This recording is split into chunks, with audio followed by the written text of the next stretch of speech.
자, 사회 지문 3번 볼게요. 3번은 이제 무슨 내용인지 모르겠지만 셰익스피어의 희곡 이걸로 시작하네요. 약간 문학적인 내용이려나?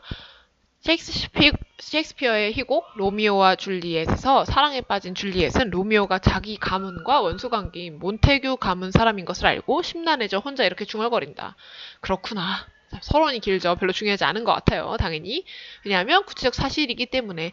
그래서 줄리엣이 뭐라고 얘기했는지 한번 봅시다. 이름에 뭐가 있담? 장미꽃은 다른 이름으로 불러도 똑같이 향기로운 게 아닌가? 로미오도 이름과 관계없이 본래의 미덕은 그대로일 텐데 라고 말했대요. 그래서 사랑에 빠진 이들은 줄리엣처럼 이름보다 본질이 더 중요하다고 수백 년 동안 생각해왔다. 일반적인 의견이죠. 보통 어떻다고? 이름보다는 본질이 더 중요하다고 생각해왔어요. 그러면 어디가 더 중요할까요? 뒤가 더 중요하겠죠. 일반적 생각 말고. 변호사들의 생각은 다르다. 갑자기 변호사 얘기가 나와, 셰익스피어에서. 변호사로 옮겨서. 이들은 이름을 보호받아야 할 법적 재산으로 여긴다. 그렇구나. 그래서 뒤에 볼게요. 설명. 실제로 몇몇 경우에 이름이 가리키는 대상보다 이름 자체가 더 중요해지기도 했다. 그러면 법적 재산으로 여기는 이유? 왜? 가리키는 대상보다 이름 자체가 더 중요한 케이스가 생겼기 때문이다. 이게 뭔 소리일까요? 좀 더 읽어봐야겠죠. 이는 기업과 상표의 등장이라는 중요한 변화 때문으로 어떤 학자는 상표와 기업의 등장이 긴밀히 연결되어 있다는 주장을 펴기도 했다. 자, 우리 비문학 지문에서 사회 같은 거, 사회나 인문이 어려운 이유가 여기에 있죠. 과학보다도 더 어이가 없을 수 있는데 셰익스피어에서 시작해서 변호사로 가더니 갑자기 기업과 상표로 초점이 이동했죠. 제일 중요한 건 뭘까요? 기업과 상표에 대한 내용이 오겠다. 결국 기업과 상표가 우리 그래서 중요한 내용이라는 거죠. 그러면 앞부분은 그냥 버리시고 기업과 상표의 등장이 긴밀히 연결되어 있다에 대한 다음 내용을 기대하시면 되겠습니다. 그래서 옛날에는 상표라는 개념이 없었다. 상표와 기업의 등장에 대해 얘기하려니까 상표에 대해서 먼저 얘기해야 되나 봐요. 그래서 상표라는 개념이 있었다 없었다? 없었다. 맛이나 향기처럼 한 물건을 다른 물건과 구별하는 특징은 그 물건에 내재해 있다고 믿었다. 그러면 얘랑 얘의 관계는 어떻게 되는 걸까요? 얘가 원인이고 이게 결과가 되겠죠, 결국. 왜냐? 상표라는 개념이 아니라 그냥 물건이 딴 물건과 다른 건 물건 자체이기 때문에 상표라는 개념 자체가 있을 필요가 없었던 거죠. 물건을 보고 그냥 구별하면 되니까. 또 포장을 해서 파는 제품과 광고를 하는 제품이 별로 없었대요. 그렇구나. 근데 이 얘기는 왜 하는 걸까요? 애초에 포장하거나 광고하는 게 상표도 없었으니까. 그냥 물건 자체를 팔았던 얘기죠. 그래서 제품의 명성은 입소문이나 시장을 개척하는 상인들을 통해 퍼졌을 뿐입니다. 오늘날은 광고를 하지만 옛날에 어땠다? 입소문이나 시장을 개척하는 상인들에 의해서 다음, 구매자를 위한 법적 보호장치도 없었고 제품의 품질을 따져볼 책임은 제품을 사는 사람에게 있었다. 그러면 지금까지 너무 많은 정보가 쏟아져서 도대체 뭐가 중요한지를 고를 수가 없는 상황이죠. 이러면 어디서부터 시작한 걸까요? 상표라는 개념이 없었다에 대한 설명으로 뒤에 특징들이 쭉 나온 거죠. 이 특징들이 여기 있구나만 파악하시고 넘어가겠습니다. 그래서 제품의 품질을 보증해 주는 것은 판매자 개인에 대한 평판이나 구매자의 안목뿐이었습니다. 앞에랑 똑같은 내용이죠. 결국 품질을 따져볼 책임은 사는 사람에게 있고 평판이나 구매자의 안목만 믿고 물건을 샀다. 그래서 판매량은 많지 않았고 판매자와 구매자의 관계는 인격적이었다. 여기서 판매자와 구매자의 관계가 인격적이다라는 말이 조금 이해는 안 되시겠지만 그렇구나 하고 요게 상표의 개념이 없었던 특징이라고 이해하고 넘어가시면 돼요. 그러면 두 가지 가능성이 있겠죠. 첫 번째는 상표라는 개념이 없었던 거에 대한 설명을 좀 더 해주거나 아니면 상표 개념을 뛰어넘어서 이제는 기업과의 관계로 넘어갈 수 있을 거예요. 그러면 그거를 조금 살펴보도록 할게요. 다음 문단. 그래서 이런 상황은 산업화의 진전으로 같은 제품을 대량 생산할 수 있는 기업들이 19세기에 등장하면서 변하기 시작했다. 그러면 변하기 전과 변하기 후를 이해하셔야겠죠, 당연히. 그래서 19세기 이후에 변한 거를 구체적으로 상수란 문장을 볼게요. 자, 규모가 커진 기업들이 대량 소비 시장을 겨냥해서 제품을 만들고 광고망을 구축하였습니다. 이 변화의 구체적인 사항이죠. 기업들이 대량 소비시장 만들고 광고를 했다. 그래서 제품을 실제로 만드는 사람은 노동자지만 이름을 내건 것은 기업이었다. 앞에서 우리 판매자와 구매자가 알아서 거래했던 거랑 달리 여기서는 어떻게 돼요? 기업이 등장하죠. 만든 사람이 있지만 그건 무시되고 기업이 앞으로 나서고 판매자와 만나게 되는 거죠. 그래서 운송 효율이 개선되면서 먼 곳까지 제품을 가져다 팔아도 수지가 맞게 되면서 이런 원인으로 결과 구매자들이 전보다 훨씬 넓은 지역에 퍼져 있는 시대가 되었죠. 이것도 여기 변화 1번, 그 다음 변화 2번이 되겠죠. 구매자들이 전보다 훨씬 넓은 지역에 있게 됐다. 그리고 같은 기업이 여러 지역에 공장을 세우면서 한 제품이 특정 지역과 연결되는 일도 없어졌죠. 이것도 변화죠. 변화 3번. 아무데나 공장을 세우면서 지역 특색이 있는 물건이 아니라 기업이 만드는 물건이 된 거죠. 그래서 생산자와 소비자 사이의 인격적 거래 관계는 없어졌고 앞에서 나왔던 그 단원의 인격적 거래는 없어졌다. 그럼 어떻게 된 걸까? 소비자는 생산자가 아니라 기업의 이름을 보고 제품을 선택하는 시대가 되었습니다. 왜? 앞에서 말했던 1, 2, 3 변화 때문에. 그래서 결국 대량 소비 시장은 각 거래에서 발생하는 이윤이 전보다 적어졌기 때문에 기업들은 반복 구매의 승부를 걸게 되었다. 무슨 말이냐? 뒤에 구입한 제품에 한 번 만족한 소비자들은 계속 같은 제품을 구입할 것이기 때문이다. 그러면 이 문장 같은 경우도 중심 문장을 찾기가 쉬울까요? 당연히 어렵죠. 왜냐면 변화에 따른 게 1, 2, 3 제시됐고 변화 과정이 그냥 쭉 나열된 거기 때문에 이 중에 하나를 고르시면 완벽한 정리라고 할 수가 없겠죠. 그러면 우리는 상표 개념이 없었던 옛날 인격적인 상황 그리고 인격적 거래 관계가 없어진 상황으로 이해하고 넘어가야 돼요. 여기에 이 내용이 있었다. 그 다음 한편 19세기 들어서 같은 19세기인데 또 다른 변화가 있는 거예요. 포장된 제품과 통조림이 많이 보급되면서 이 때문에 구매자들은 내용물을 직접 확인하지 못한 채 제품을 사게 되었어요. 따라서 뒤에가 좀 더 중요하겠죠? 제품을 살 때 포장에 적힌 제품의 정보를 특히 상표나 기업의 이름을 믿을 수밖에 없었습니다. 우리 처음 시작할 때 상표와 기업의 이름에 대한 얘기로 시작했으니까 드디어 상표나 기업의 이름을 믿을 수밖에 없었다. 본론이 나오는 거죠. 따라서 구매자들이 제품의 품질을 믿게 하기 위해 기업은 불순물을 섞어 파는 사람들이나 위조범들로부터 상표나 기업의 이름을 보호해야 했습니다. 인과관계죠, 계속. 결국 비인격적 거래 관계는 구매자들로 하여금 기업을 금방 생각나게 해주는 상표를 믿도록 만들었습니다. 그러면 앞에서 말한 인격적인 거래 관계는 어떤 거였어요? 그냥 사람끼리 만나서 만든 사람이 사는 사람을 만나서 파는 거였다면 여기서 말하는 비인격적 거래 관계는 앞에서 찾으면 뭘까요? 그렇죠? 만든 사람과 사는 사람이 직접 만날 수가 없고 중간에 기업이 껴서 기업의 이름을 믿고 사야 하는 상황이 비인격적 거래 관계가 되는 거죠. 그러니까 스스로 정의를 찾아내셔야 돼요. 즉 정리하면 기업의 등장으로 실제 생산자의 이름은 아무런 의미가 없어져 드러내지 않았으며 상표나 기업의 이름이 무엇보다 중요해진 것입니다. 앞에 이해 다 못했어도 이 문장만 제대로 이해하시면 위의 내용은 이와 관련된 내용이었구나 하고 정리하실 수가 있겠죠. 그래서 결국은 상표와 기업의 등장 이렇게 될 수밖에 없었다는 설명이었어요. 그럼 밑엔 무슨 말을 하려나 이제 통상의 규모가 전 지구적으로 커지자 한 제품이 많이 알려질수록 그에 따르는 잠재 이익도 엄청나게 커졌어요. 이것도 변화의 한 양상이죠. 전체 지구적으로 처음에는 이제 지역에 상관없이 팔다가 전 지구적으로 장사가 커지니까 상표에 따르는 이익이 커졌다. 그래서 이제 기업들은 제품 수요를 자극해야 했다. 여기에는 많은 광고비가 들었다. 그러니까 전 세계적으로 파는 게 이익이 되는데 그러려면 뭘 찍어야 된다? 광고를 찍어야 된다. 그래서 광고의 내용은 제품의 사용법이나 성분을 알리는 것에서 다른 제품과의 차별성을 드러내는 것으로 변화해 갔습니다. 그러면 이러한 소비 관계의 변화가 어디까지? 광고의 내용까지 변화를 주게 된 거죠. 그래서 상표에 대한 구매자들의 충성도가 높아지면 제품 가격에 프리미엄도 붙었다. 상표의 가치는 기업의 가장 중요한 자산이 되곤 했다. 위의 내용을 정리하면 결국 상표의 가치가 기업의 되게 중요한 자산이 됐다는 거죠. 상표로 물건을 팔았기 때문에. 그래서 상표 덕분에 기업들은 총판권을 가질 수 있었고 거대 복합 기업들의 여러 분야의 사업이 집중되었습니다. 그래서 전문성을 전혀 갖고 있지 않은 기업도 유명 상표를 사들이기만 하면 쉽게 한 분야에 진출할 수 있게 되기도 했습니다.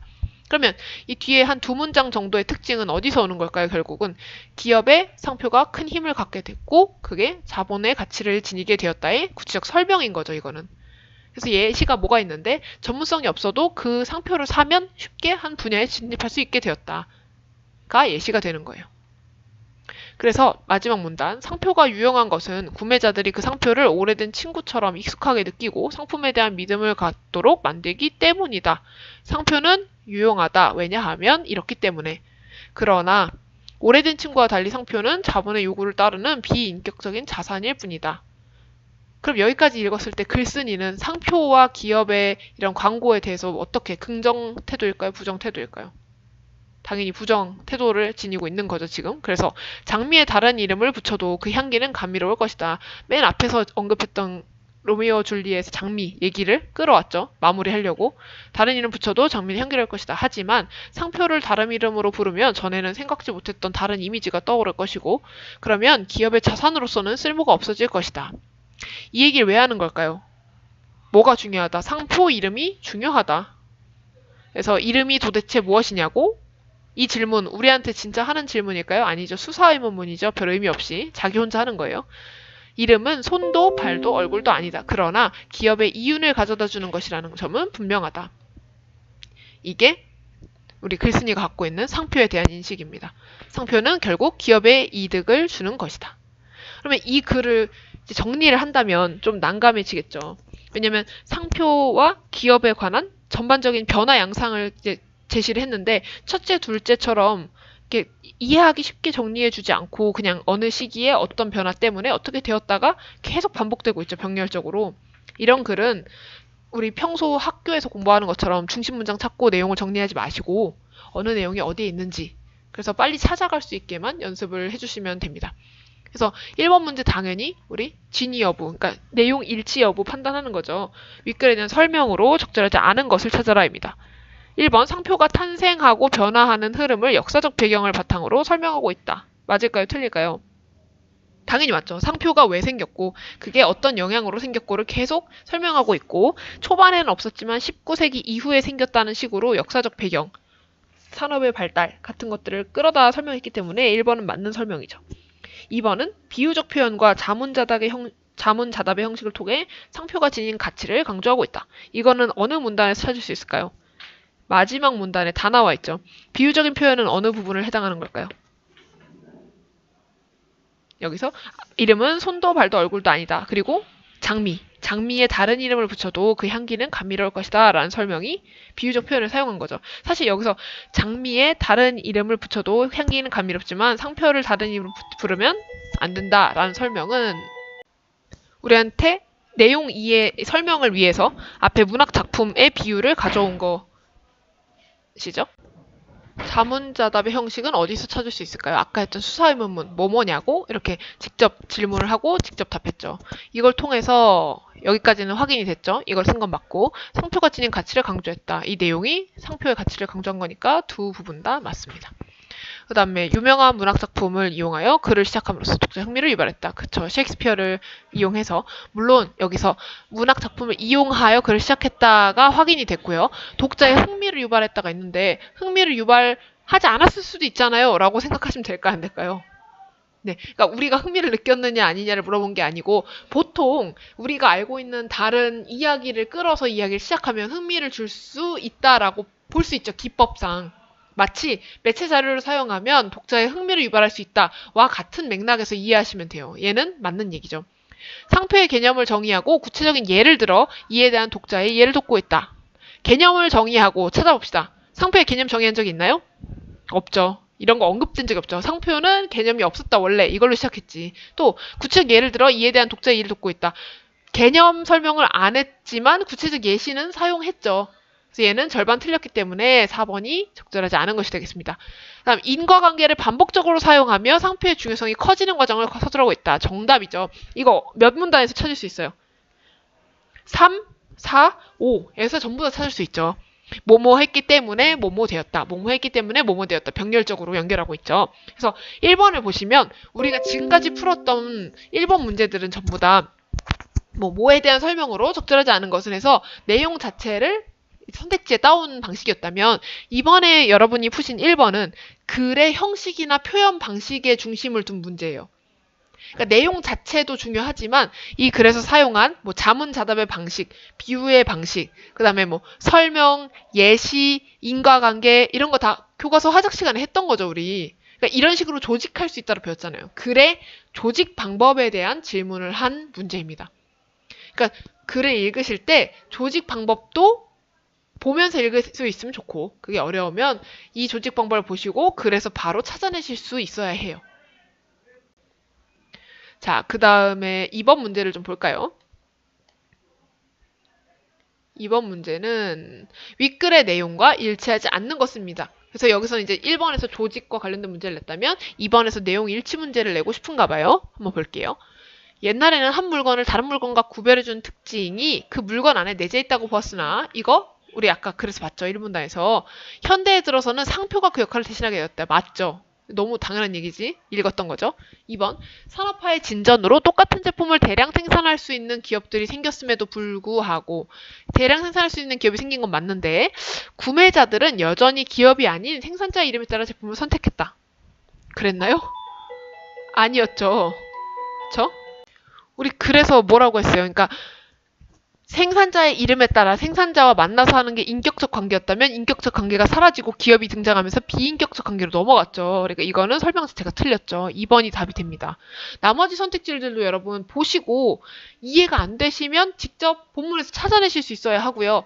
하나하나 맞는지 확인하는 연습이 필요해요. 지금 그냥 난 너무 쉬운데 하고 넘어가지 마시고 연습 삼아 한 달 정도만 이렇게 공부를 좀 해주세요. 그래야 됩니다. 그 다음에 우리 새로운 형식의 문제가 나왔는데 한번 볼게요. 보기에 노인이 가에 대해 언급할 말로 가장 적절한 것은 했습니다. 그럼 우리 뭐 해야 돼요? 가가 무엇인지 다시 돌아가서 보셔야 되죠. 아이고 이런. 가가 뭡니까? 상표의 가치는 기업의 가장 중요한 자산이다. 상표는 기업의 중요한 자산이다. 기억할 수 있으면 좋고 기억이 안 나면 이렇게 써주셔야 돼요. 보시고. 근데 여기 되게 예외적으로 문학작품이 나왔어요. 문학작품에서 우리가 노인이 언급할 말이니까 노인이 할 말이면 뭘 보는 게 좋을까요? 노인의 가치관 같은 걸 보는 게 좋겠죠. 그러니까 노인이 할 말이니까 노인의 입장에서 생각해야 되잖아요. 노인이 어떤 입장을 갖고 있는지를 보면서 봐야 됩니다. 그래서 이걸 좀 보면 결국은 아무리 뭐 파는 사람이 야단을 하건 어쩌든 간에 물건은 제대로 만들어야 된다. 깎다가 놓으면 안 된다. 그러니까 자기 소신이 있는 약간 장인 정신이 느껴지는 할아버지죠. 노인이죠. 그럼 이걸 가지고 문제가 어떻게 나왔는지 한번 봅시다. 첫 번째, 상품의 품질보다 상표의 가치가 가장 중시된다는 것은 본말이 전도된 것이다. 되게 그럴듯하죠. 본말이 전도됐다는 건 뭘까요? 뭐라고 해야 되나 이거를. 그러니까 본말이면 말은 우리 말단 신경할 때 그 말이거든요. 그러니까 중요한 것과 중요하지 않은 것이 전도, 뒤바뀐 것이다. 라는 거죠. 지금까지 제일 가능성이 있긴 한데 1번 너무 불안하니까 2번도 볼게요. 기업이 고객에게 신뢰를 주려면 상표를 가장 중요한 자산으로 여기는 것이 필요하다. 이거 글에 나왔던 거죠. 그래서 이제 언급했던 거죠. 근데 과연 노인이 이렇게 얘기를 할까요? 아니죠. 이건 글의 입장이지 노인의 입장이 아니잖아요. 노인이 언급할 말을 찾는 거니까 아닙니다. 또 포장된 상품의 경우 내용물을 직접 확인하기 어렵기 때문에 상표에 초점을 둘 수밖에 없다. 이것도 글에 언급된 내용이지 노인이 할 얘기는 아니죠. 그죠? 또 품질이 같은 상품의 경우 유명한 상표의 상품이 그렇지 않은 상품보다 비싼 것은 당연하다. 노인이 이런 얘기 할까요? 이것도 아니죠. 글에서 언급된 우리의 현재 일반 상황이죠. 5번. 정성을 기울여 상표를 만들면 홍보하지 않아도 고객들이 그 기업의 상품을 높게 평가할 것이다. 여기 약간 혹하죠. 근데 왜 틀렸을까요, 이거? 봐봐. 홍보하지 않아도 기업 상품을 높게 평가할 거다. 이거 되게 약간 장인정신 같아 보이긴 하는데 문제는 정성을 기울여 상표를 만들면이에요. 근데 노인을 보면 어떤 상표나 이름이 중요할까요? 아니면 자기가 만든 물건 자체가 중요할까요? 자기가 만든 물건 자체가 중요한 거죠. 그러니까 노인의 입장에서 말한다면 상표는 필요 없고 정성을 기울여 물건을 만들면 홍보하지 않아도 고객들이 상품을 높게 평가할 것이다. 가 돼야 맞는 거죠. 그쵸? 그러니까 정성을 기울여 상표를 만드는 게 중요한 게 아니지. 노인한테는. 상표는 중요하지 않죠. 물건 자체가 중요한 거지. 그리고 사는 사람이 어떻게 평가하던 간에 나는 이 물건의 질을 맞추기 위해 노력하고 있죠. 노인이. 그래서 이렇게 약간 헷갈리는 게 있으면 왜 틀렸는지를 한번 보셔야 되고요. 이 문제를 통해 다시 한번 봐야 할 것은 보기가 주어지고 누구의 입장에서 언급할 말을 찾으라고 한다면 글에 있는 내용이 선택지에 있더라도 그게 답이 아니다. 그죠? 보기와 인물의 가치관에 맞는 걸 찾아야 한다. 그게 관건입니다. 잊지 마세요. 어렵지 않죠? 그래도 쉬운 편이었어요. 그 다음에 우리 다음 페이지로 한번 가볼까요? 7번 했고 8번을 봅시다. 윗글을 읽고 보인 반응으로 적절하지 않은 것입니다. 보통 윗글을 읽고 보인 반응이라고 하면 여러 가지 반응이 있을 수 있을 텐데요. 첫 번째는 글 자체를 이해한 내용. 이러이러하여 이러이러하다 같은 것. 혹은 추론하는 내용. 단순 이해 플러스 추론. 근데 여기서 뭐가 이제 적절하지 않은 게 되냐면 추론을 했는데 잘못한다거나 글에 없는 내용을 이해했다고 하거나 그런 걸 찾으시면 됩니다. 그러면 1번 볼게요. 기업들이 왜 자기 기업 상표의 이미지를 관리하기 위해 신경 쓰는지 알겠어. 얘가 이 글을 읽고 이유를 알 수 있어요, 없어요? 알 수 있죠. 왜냐하면 기업의 발달과 역사적 발달 속에서 더 이상 물건을 보고 사는 게 아니라 기업 상표를 보고 사게 되었고 상표가 가치 가지기 때문이지. 그러니까 기업 상표 이미지 관리에 힘을 쓰겠죠. 글을 통해 알 수 있는 거니까 인정. 그다음 명품이라 불리는 상표의 상품은 품질과 상관없이 구매자에게 호감을 주겠구나 라고 글을 읽고 판단할 수 있을까요? 그렇죠. 왜요? 우리 뒤에도 무슨 예시 나왔었어? 뭐 이름이 없고 별로 유명하지 않고 힘이 없는 기업이라도 유명한 상표를 달면 새로운 영역에 진입하기 쉽다 어렵다? 쉽다. 그 얘기는 뭐예요?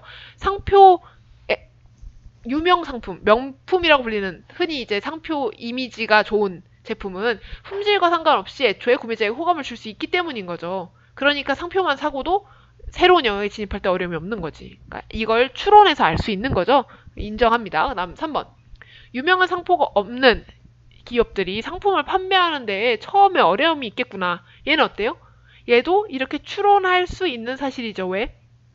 유명 상표가 없으면 상표가 있는 것들과 경쟁을 해야 하는데 처음에 당연히 어렵겠지. 이거는 뭐 어려운 내용은 아니죠. 그다음 4번. 기업이 상표에 프리미엄을 붙이면 그 상표에 대한 구매자들의 충성도를 높일 수 있겠군. 이건 어떨까요? 기업이 상표에 프리미엄을 붙일 수 있죠. 상표가 잘 나가면. 근데 그렇게 되면은 가격이 오르면 프리미엄이 붙으면 그 상표에 대한 충성도가 높아지나요? 이거는 오문단에서 확인할 수 있죠. 오문단에 뭐라고 나와요? 구매자들의 충성도가 높아지면 기업 상표에 프리미엄이 붙는 경우가 생긴다. 정반대죠. 그러니까 윗글을 읽고 보인 반응인데 내용 자체를 잘못 이해했으니까 4번이 적절하지 않은 거예요. 5번 볼까요? 기업이 구체적인 상품이 아니라 상표를 중심으로 하는 광고를 만드는 이유를 알겠군. 이거 글에 언급되어 있었죠. 상품 자체를 보는 게 아니라 상표라는 기업을 믿고 구매를 하기 때문에 애초에 특정 제품이 아니라 그냥 상표를 중심으로 하는 광고를 만드는 게 일반적이다. 요즘 내용이 나왔었어요. 그래서 글을 읽고 보인 반응으로 적절하지 않은 것, 적절한 것 이런 게 나오면 내용 이해가 잘못되진 않았는지 이 글을 읽고 실제로 이렇게 추론할 수 있는지를 거꾸로 따져가시면 됩니다. 그쵸? 만약에 익숙하지 않으시면 연습을 조금 하면 금방 늘 거예요. 그 다음에 5, 6번이 남았는데 5번과 6번 한번 봅시다. 5번. 자, A, B에 대한 이해로 적절한 것은 그러면 우리 A, B를 당연히 찾아서 써놔야겠죠. 인격적 거래관계 그 다음 얘는 비인격적 거래관계 였어요. 그러면 1번 A와 달리 B는 상품을 거래하여 생긴 이익이 실제로 생산하는 사람에게 모두 돌아간다. 자 봅시다. A와 달리 B는 이걸 봐야겠죠. 상품을 거래해서 생긴 이익이 실제로 생산하는 사람에게 돌아간다. 이걸 글을 통해 알 수가 있나요? 없죠. 왜냐면 이익이 줄어들었다 늘었다는 얘기는 있지만 이익 분배에 대한 얘기는 없죠. 글에 없는 내용을 알 수 없고 또 추론할 수 있는 자료조차 없으니까 얘는 아니겠죠. 다음 B와 달리 A는 인격적인 거래 관계는 상품을 사는 사람들의 마음을 움직여 이루어지는 거래이다. 옥하죠. 얘는 왜 틀렸을까요? A, B 모두 다 상품을 사는 사람들의 마음을 움직여야 되는 건 마찬가지죠. 그러니까 이 상표가 좋아, 이 제품이 좋아처럼 사람들의 마음을 움직이는 건 마찬가지인데 그 이제 마음을 움직이는 게 상표인지 상품인지에 따라 차이가 생기는 거죠. 그러니까 얘도 아니고 3번 B와 달리 A는 즉 인격적 거래 관계에는 상품을 사는 사람과 실제로 생산하는 사람 사이에 신뢰가 전제된다. 어떤가요? 우리 이 얘기했었죠. 그러니까 실제 기업이 끼는 게 아니라 만든 사람, 사는 사람이 만나서 서로 신뢰관계 안에서 물건을 사는 거였죠. A는 그치. B는 어땠어요? 신뢰관계가 기업과 사는 사람 사이에 생기죠. 만드는 제작자 사이에 생기는 게 아니죠. 기업과 사람 사이에 생기기 때문에 구매자 사이에 생기기 때문에 얘는 적당한 거고요. 혹시 모르니 4, 5번도 조금 볼까요? A와 B 모두 공통적으로 상품을 실제로 생산한 사람에 대한 정보가 드러난다. 그랬나요? 아니죠. B 같은 경우에는 어때요? 드러나지 않죠. 그러니까 기업을 통해 팔리게 되고 상표를 달게 되면 이걸 실제 누가 만들었는지는 드러나지 않게 되죠. 하지만 A같이 인격적 거래를 하게 되면 어차피 시장에 가서 만든 사람이 팔 테니까 얘가 만들었구나를 알 수 있지. 그 다음 5번은 A와 B 모두 공통적으로 상품에 그 상품을 만든 사람과 사는 사람의 인격이 담겨있다. 헤헤 세상에. 이건 아니죠. 에바죠. 삼진 에바로 기각입니다. 이건 아니죠. 그래서 답은 몇 번이 될까요? 여기 결과는 3번이 되겠죠. B와 달리 A는 상품을 사는 사람과 실제 생산하는 사람 사이에 신뢰가 존재한다. 입니다. 그래서 내용 이해를 하셨으면 충분히 풀 수 있는 내용이죠.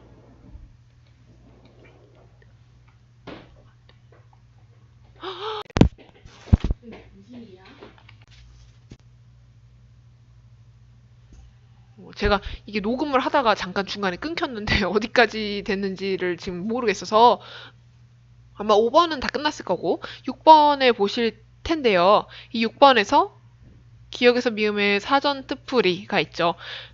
그냥 읽어보시고 문맥에 맞춰보시면 당연히 나오는데 그게 어려우시면 단어를 볼 때마다 사전상으로 어떤 뜻인지 모르는 단어를 볼 때마다 한 번쯤 찾아보시는 식으로 연습을 하시는 수밖에 없어요. 따로 단어를 외우는 건 당연히 멍청한 짓이겠죠.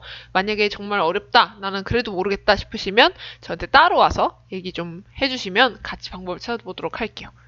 그래서 다른 지문에 비해서 이런 지문은 기업과 상표의 관계만 가지고도 문제를 6개나 낼 만한 내용이 나오는데 앞에서처럼 뭐 네트워크와 사회적 상호작용 같은 게 주제라면 관련 내용을 하나만 쓰기에는 문제를 낼 만한 자료가 안 나오죠. 그래서 이것저것 붙이다 보니까 글이 더 중구난방으로 느껴지는 거예요. 이런 글, 지금 사회 3번 글 같은 경우가 훨씬 더 간단하고 이해도 쉬우셨을 거라고 생각이 됩니다.